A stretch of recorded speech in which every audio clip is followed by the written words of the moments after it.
الحمد لله الذي حكم فأحكم وقضى فأبرم، الذي علم بالقلم علم الإنسان ما لم يعلم.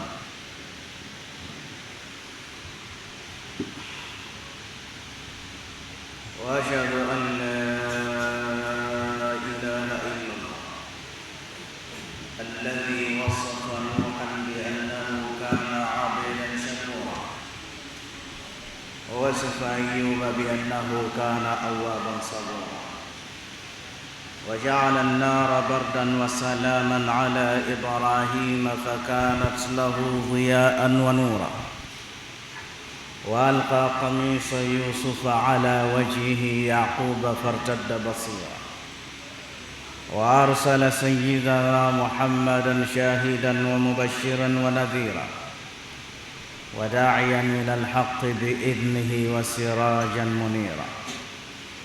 وأشهد أن سيدنا وشيخنا أستاذنا ومعلمنا وحبيبنا محمدا رسول الله الذي بعث بشرع كالشمس وضحاها، وبقرآن كالقمر إذا تلاها، وبسنة كالنهار إذا جلاها، فمن أعرض عنهما عاش في ظلمة الليل إذا يخشاها.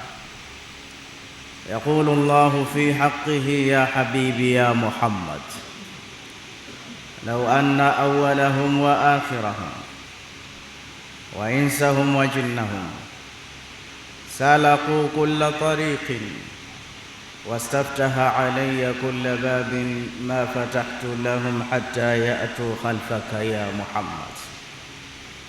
إلهي زادي قليل ما أراه مبلغ، أللزاد أبقي أم لطول مسافتي؟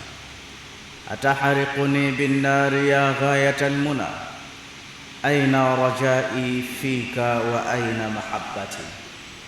أما بعد، فيا أيها الناس، أوصيكم ونفسي بتقوى الله، واتبعوا سنة رسول الله، واعلموا أن الفوز للمتقين، ومن لم يلبث ثيابا من التقى تجرد عريانا ولو كان كاسيا. Enyi ndugu Waislamu, nichukue fursa hii kukuhusieni nami pia kuhusia nafsi yangu kumwogopa Allah na kufuata mwendo na kutekeleza sunna za Mtume Muhammad sallallahu alaihi wasallam. Kwanza kabisa tunamshukuru Mwenyezi Mungu kwa kutupa neema hii ya Uislamu. Pili, tunamshukuru Mwenyezi Mungu kwa kutujalia kuwa wafuasi wa Bwana Mtume Muhammad sallallahu alaihi wasallam. Ikiwa yule mbwa wa ashabul kahfi alitajika ndani ya Qur'an, sayakuluna thalathatu rabi'uhum kalbuhum, alipata jina kwa kuwa aliandamana na watu wema. Kwa nini sisi tusipate jina kwa kuwa wafuasi wa Mtume Muhammad? Na ukizingatia mtume huyu anatupenda, na kulithibitisha hilo ni kile kipindi aliposema Bwana Mtume, inna likulli nabiyyin da'wa li ummatihi, hakika kila mtume amepewa dua kwa ajili ya watu wake na akawaombea. Na mimi miongoni mwa safu ya mitume nilipewa ya kwangu dua dhidi ya watu wangu, lakini ya kwangu mimi iddakhartuha shafi'atan li ummati yawm al-qiyama, nimeiweka hakiba kwa ajili ya wafuasi wangu siku ya Kiyama. Nabii Muhammadin damat lana al-afrahu wa qulubuna bi dhikrihi tartahu idha talawna dhikrihi wa haditha. Kwa ajili ya Mtume Muhammad furaha imedumu juu yetu au imetudumia furaha, na pale atakapotajwa kidogo tu, wallahi nyoyo zetu zinasisimka, zinaburudika. Hapana shaka nahnu ushaqun nabiy wa nabiyuna hayyun fi qulubina, sisi ni vipenzi vya Mtume Muhammad, na Mtume mwenyewe yuko hai ndani ya nyoyo zetu. Na kwa nini tusimpende na wakati mwenyewe ashai kusema laqad uridtu au ishtaqa qalbi ila ahbabi, natamani kuwaona ndugu zangu, ikhwani. Ndugu zake ni sisi. Mtume amethibitisha sisi tutakuja kumpenda sana, na wallahi tunampenda sana tu, na wala si kidogo. Mmoja alikuwa anakuja kwa Aba Abdirrahman. Aba Abdirrahman ni Abdullah ibn Umar ibn al-Khattab. Huyu ndo Aba Abdirrahman. Siku hiyo alikuwa akija tabiina, anamuuliza Abdullah ibn Umar, a antum raaitum rasulallahi biayunikum hadhihi, hivi nyinyi ni watu ambao mlipata bakhti ya kumwona Mtume fizikali, jisman wa ruhan ma'an, kwa macho yenu haya? Naye akasema naam, nahnu raainahu au raaina rasulullah biayunina hadhihi, ndiyo sisi ni watu ambao wa macho yetu haya tumemwona Mtume mubashara, live tumemwona. Asema a antum kallamtum rasulullah bialsinatikum hadhihi, hivi nyinyi ni watu ambao mmesema na Mtume kwa ndimi zenu na vinywa hivi kabisa? Ambia naam, sisi ni wale ambao kallamnahu rasulullah, tumemsemeza Mtume bialsinatina hadhihi, kwa midomo yetu. A antum mamsaktum rasulullah, nyinyi ni watu mmemshika kabisa, biaidikum hadhihi, kwa mikono hivi mnamshika? Ambia naam, tumemshika Mtume sisi biaidina hadhihi, kwa hii mikono yetu tumemshika, tumemkumbatia. Bwana akamtazama akapata ghera, ambia tibetum, mmepata bakhti kubwa nyie, mmepata bakhti ya hali ya juu kabisa, mmemshika, mmeongea naye, mmetembea naye. Ndo Aba Abdirrahmani akamwambia, bahati sio sisi peke yetu. Je, nikuambie niliyomsikia Mtume akisema? Asema niambie. Ambia siku moja alisema ishtaqa qalbi ila ahbabi, mimi natamani kuwaona ndugu zangu, vipenzi vyangu. Tukamuuliza walasna ahbabaka ya Rasulullah, sisi sio vipenzi vyako? Asema antum sahabi, nyie ni sahaba zangu, wenzi wangu, lakini vipenzi vyangu mimi man yatuna min ba'di, ni wale watakaokuja leo Lindi hapa kusali, wa amana bi wa lam yarawni, alafu wakaniamini, wakawa wananizungumzia na hata hawajaniona. Kwa hiyo watu hao ndio vipenzi vya mimi. Mmoja alikuwa akiwaona masahaba tabiini, anamshika ule mkono wake alafu anapangusa, asema hadha yadun masata rasulullah, na huu mkono huu ulimshika Mtume sallallahu alaihi wasallam. Inshallah Mwenyezi Mungu atujalie tukaingie na Mtume peponi insha Allahu taala. Na leo Mtume angekuwepo, sijui ingekuwaje Waislamu. Kung'ara kote huku, kupendeza kwetu kote huku, ni shauri ya kumpenda Mtume Muhammad. Mabwana, moyo una kazi mbili, wala hauna kazi tatu. Kazi ya kwanza ya moyo ni hubu, ni kupenda, na kazi yake ya pili bilaks ni kuchukia. Kazi mbili tu za moyo. Na anaelezea, anayebainisha hali ya moyo ni ulimi, lakini ulimi hauna ufasaha kuelezea hali ya moyo. Kama moyo umempenda mtu fulani, ukitaka kumwambia nakupenda, mwisho unaishia njiani, sijui hata niseme nini, lakini ana mutu fik, unaniua, kwako nimekufa, nimeoza. Kwa hiyo ulimi hauna ubainifu, na mtu akikwambia bwana nakuchukia, I hate you, shekhe huyu kamaanisha tena, kaongea kidogo, lakini ndani kuna balaa ya hali ya juu kweli kweli. Sasa dalili ya kwamba moyo umempenda mtu, umemshiba, inakuja athari yake katika aljawarih, inakuja katika action, unakuja mutabaa, unaanza kufuata. Utakuta msanii kapendwa, mtu anaanza kuvaa kama yeye, anaanza kuimba kama yeye, anaanza kuwa kama yeye. Hii ni dalili ya mapenzi.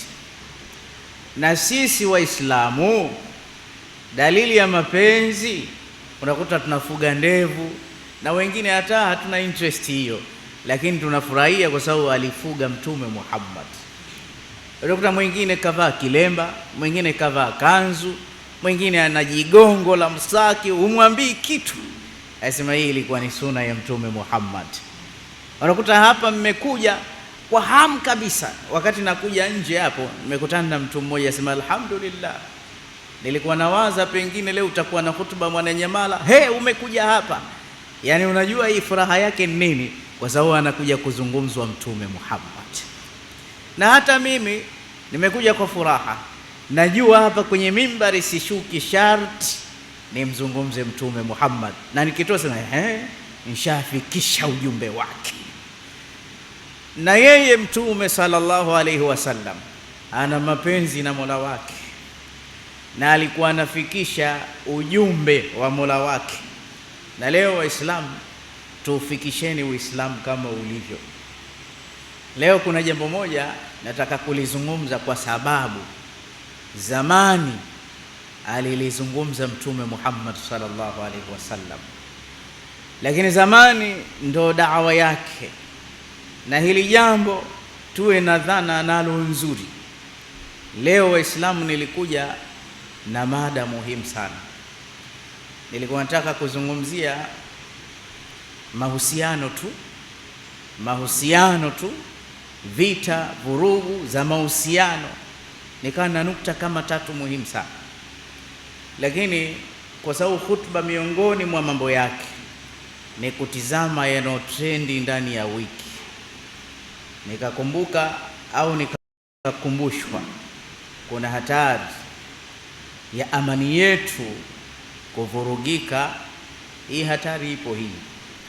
Nikasema basi navunja khutba niloikusudia, nije kuzungumzia jambo hili, na insha Allahu taala nazungumza kwa tiketi ya Uislamu tu basi khalas. Na nikifanya hivi, najua nitakuwa nimefikisha message ya yule tunayempenda Mtume Muhammad sallallahu alaihi wasallam. Hebu tutizame bidayatul khalq, mwanzo wa uumbaji. Watu kutoka Yemen walikuja akamuuliza Mtume sallallahu alaihi wasallam, wakamwambia, ya Rasulullah, aina Allah, Mwenyezi Mungu alikuwa wapi? Asema kana fi faragha, alikuwa katika faragha yake. Lakini uumbaji ulikuwaje? Akasema awwalu shay'in khalaqa Allahu fil qawn khalaqa al-kalam, cha kwanza Mwenyezi Mungu alichoanza kukiumba katika ulimwengu aliumba kalamu. Fakala lahu ktub faqadara maqadilu kulli shay min awwali sa'atin ila qiyami saa. Cha kwanza kabisa ikaandikwa kalamu, ikaumbwa kalamu, ikaambiwa andika mambo yote yatakayokuja kujiri kwenye ulimwengu mpaka siku ulimwengu utamalizika. Ile kalamu ikaandika iliyoandika. Na katika stage za uumbaji hizi, siku zote hizi, wa khalaqa Allah at-turbata yawma kadha wan nuru yawma kadha, akaumba Jumamosi mchanga, Jumatatu miti, Alhamisi nuru, mwisho kabisa wa khalaqa Adam bil asri yawmul jumaa, akamuumba kiumbe mwanadamu ambaye ni baba yetu Adam wakati wal asri, siku ya Ijumaa kama leo. Ijumaa ya leo ndo aliumbwa mtu. Lakini mwisho kabisa katika kuumbwa kwake malaika walihoji wakasema, taj'alu fiha man yufsidu fiha wa yasfiku ad-dima wa nahnu nusabbihu bihamdika nuqaddisu lak. Wakamwambia, ya rabbi, wa idh qala rabbuka lil malaika inni ja'ilun fil ardi khalifa, nataka mimi niweke kiongozi katika mgongo wa ardhi. Maana ya khalifa ni yule ambaye amekhilifu, amekuja kukaa mwingine aliondoka zamani.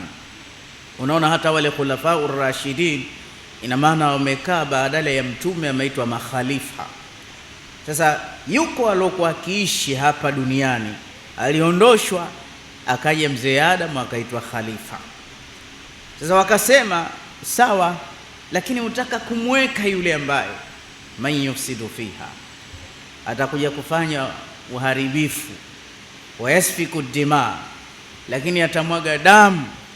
Wa nahnu, na sisi malaika, nusabbihu bihamdika wa nuqaddisu laka, kama una wasiwasi wa ibada tunakusabihi, tunakutakasa.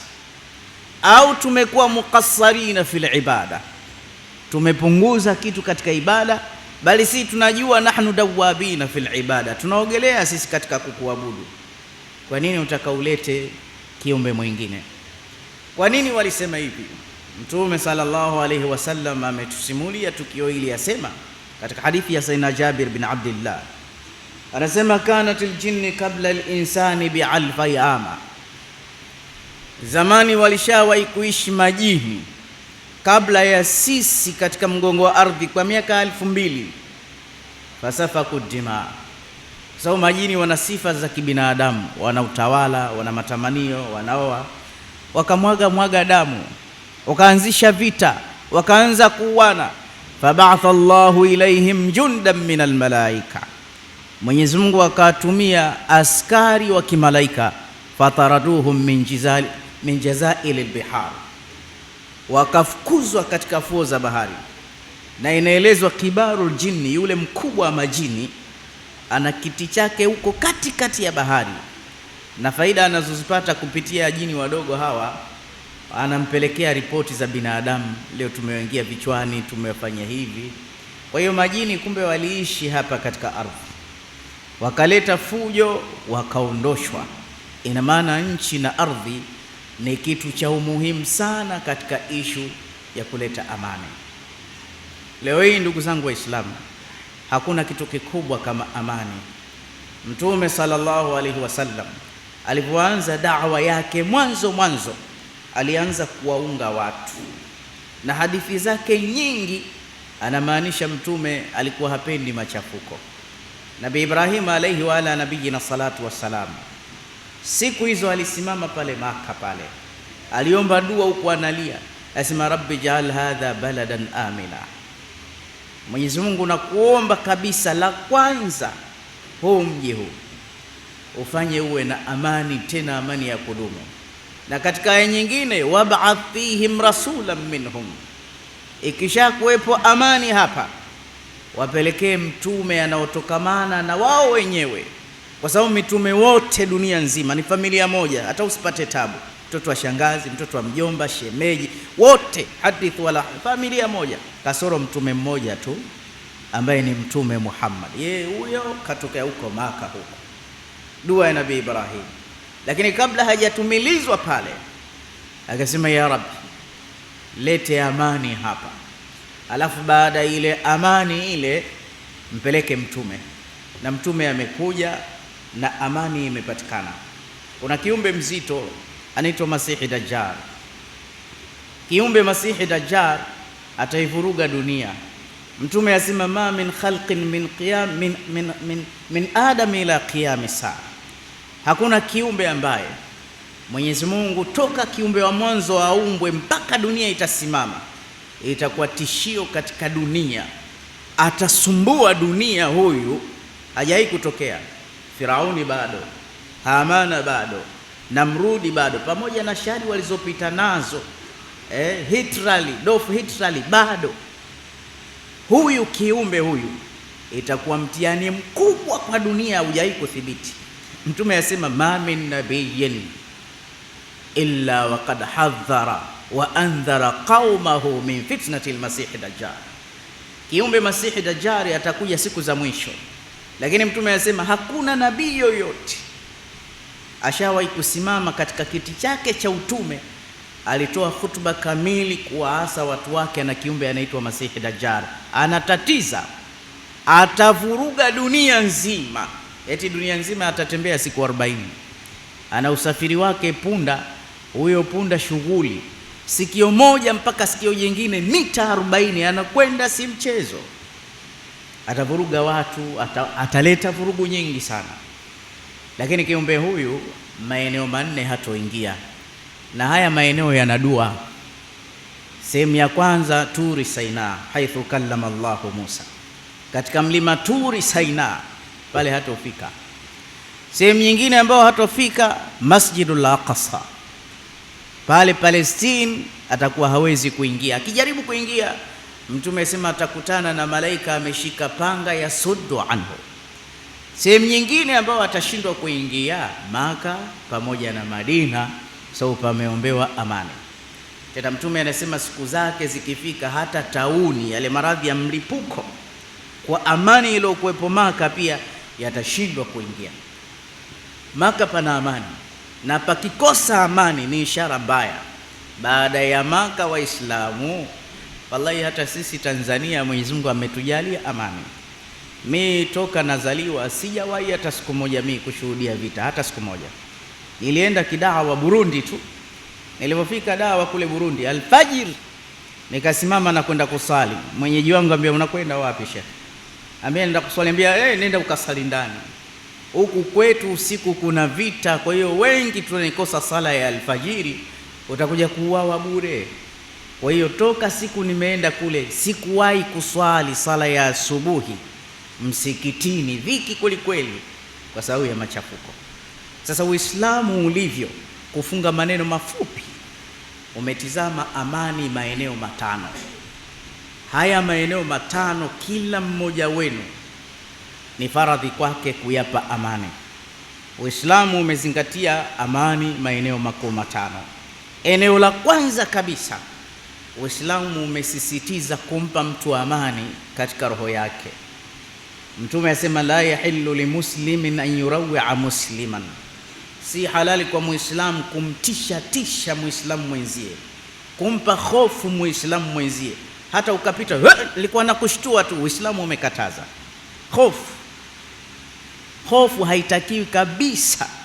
Angalia, Uislamu unazingatia mpaka mnyama, hata ukitaka kumchinja usimtie hofu. Mtume asema fa idha dhabahtum fa ahsinu dhibha, mkitaka kuchinja chinjeni vizuri, hata kile kisu kifiche, usimuoneshe mnyama, usimfadhaishe, usimpe mke wako hofu ya moyo, usimtumie mtu message kwa sababu unamdai mpaka akakosa usingizi akawa hana amani. Sasa leo hii Waislamu unaichukua we TikTok yako, kuna watu wana pressure, kuna watu hawawezi kukimbia kwa sababu uko huru, unachati, unatuma tangazo, tutafanya hivi tarehe fulani. Unajua Mwenyezi Mungu Subhanahu wa Ta'ala wakati anaisimulia mitihani, wala nabluwannakum bi shay'in min al-khawf, alipoeleza mitihani mikubwa alianza mtihani wa hofu.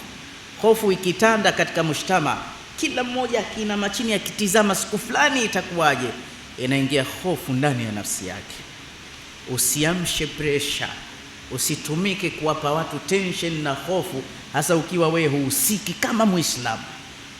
Kama Muislamu usifanye jambo kama hilo. Kwa hiyo jambo la kwanza, tumeamrishwa kuwapa watu amani katika nyoyo zao. Sehemu ya pili, Uislamu umesisitiza kumpa mtu amani katika heshima yake.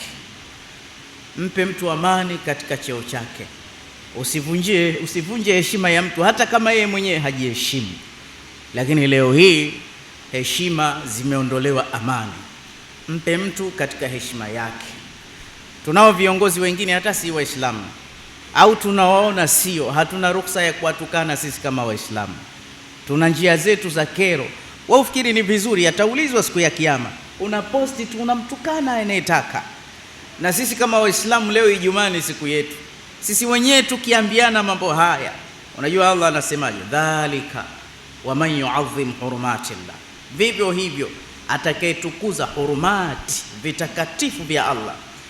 Uthaymeen anasema vitakatifu miongoni mwao ashkhasul muhtaramin, ni wale watu watukufu, wazungumzaji, maimamu, maustadhi, baba, mama, Mtume Muhammad. Hawa ukiwaheshimu, fahuwa min taqwa alqulub, ni uchamungu wa moyo. Sasa kama atapita mmoja wetu, Mtume asema in ta'ammara alaykum abdan habashi, hata mwe wa Arabu nyote, akipita mtu mmoja mweusi akikuamrisheni kheri, ni juu yenu nyinyi kutii. Uislamu ni utii mkubwa kabisa. Sasa unakuta sisi wenyewe tunakanyana kama Waislamu. Mwingine anasema washapewa pesa, huyo hakutoa pesa yuko wapi? Sisi tunasema kama Waislamu tupeane amani katika heshima. Uislamu umesisitiza.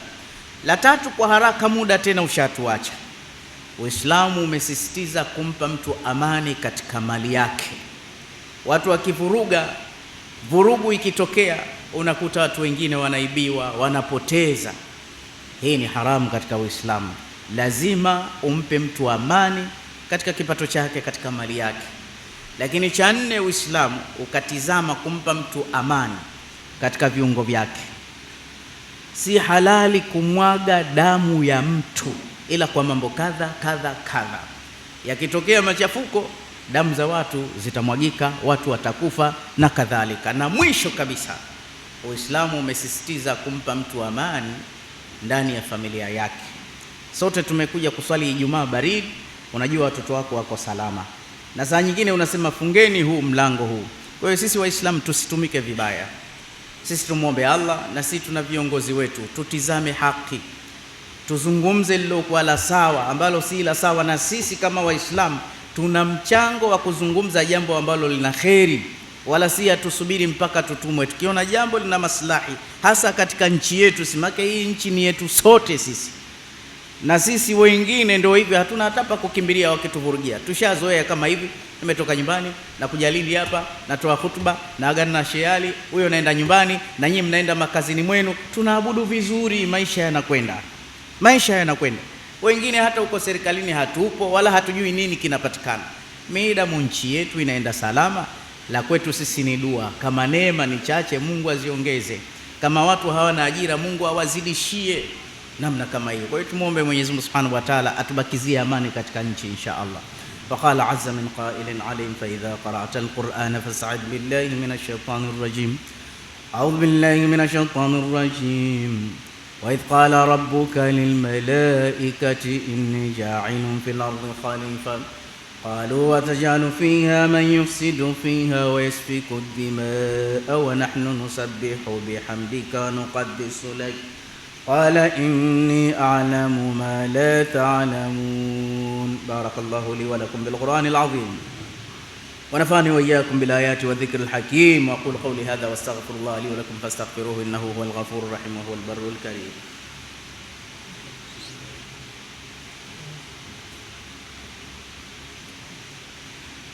الحمد لله حمدا كثيرا كما أمر، وأشهد أن لا إله إلا الله وحده لا شريك له إرغاما لمن جاد به وكفر، وأشهد أن سيدنا ونبينا مولانا محمد وعلى آله وأصحابه المصابيح الغرر.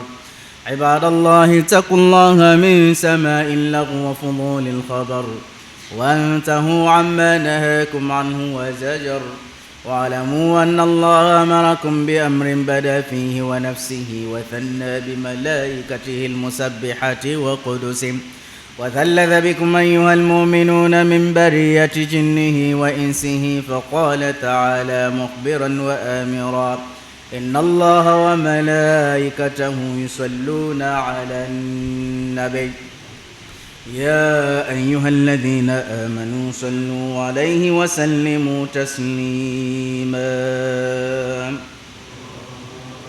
اللهم صل على نبي الرحمة وشافع الأمة عدد ما أحاط به علمك وأحصاه كتابك وضمه، وعلى آله ومن نصره في كل مهمة، خصوصا منهم ذي الأصل الأريق أمير المؤمنين سيدنا أبي بكر الصديق، وعلى الزاهر اللواب الناطق بالصواب أمير المؤمنين سيدنا عمر بن الخطاب،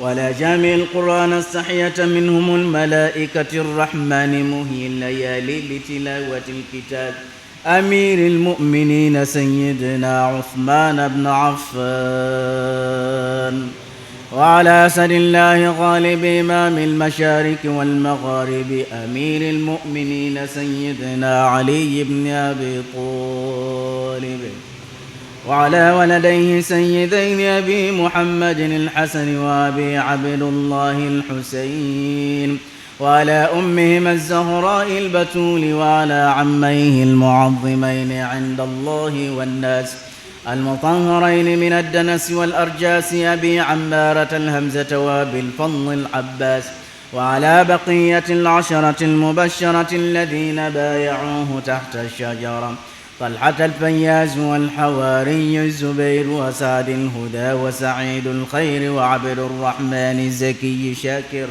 وأبي عبيدة الزاهد الزاهر رضوان الله تعالى عليهم أجمعين إلى يوم الدين.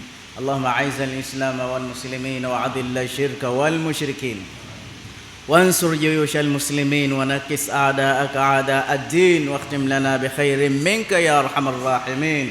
اللهم اغفر للمؤمنين والمؤمنات والمسلمين والمسلمات الأحياء منهم والأموات.